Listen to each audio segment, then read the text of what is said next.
معاون رئیس جمهور آمریکا روز 17 فوریه گفت مذاکرات ایالات متحده با ایران از بعض جهات خوب گذشت و دو طرف برای ادامه گفتگو راضی شدند. جی دی ونس به تلویزیون فاکس نیوز گفت پرزیدنت دونالد ترامپ تلاش دارد سازش به دست آید چون ایران نباید سلاح هسته‌ای داشته باشد. در همین حال عباس عراقچی وزیر کارهای خارجی ایران میگوید جانب‌ها به سر شیوه مذاکرات راضی شدند اما این معنای نزدیک شدن به سازش نهایی را ندارد.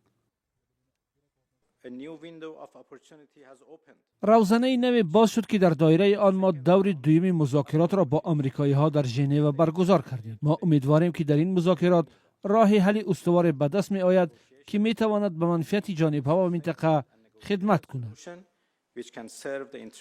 گفتگوی استیو ویتکوف فرستاده ویژه پرزیدنت آمریکا و جرد کوشنر داماد رئیس جمهور دونالد ترامپ با عباس عراقچی با میانروی عمان برگزار شد.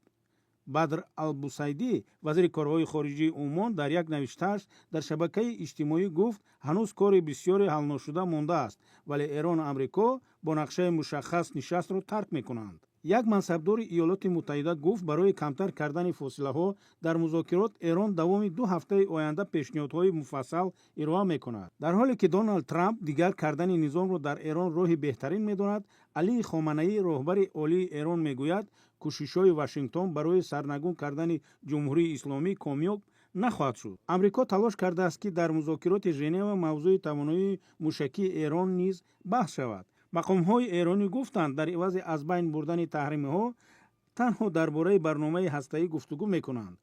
حکومت ایران پورا دست کشیدن از غنیسازی اوران و گفتگو بر سر برنامه موشکی را نپذیرفته است.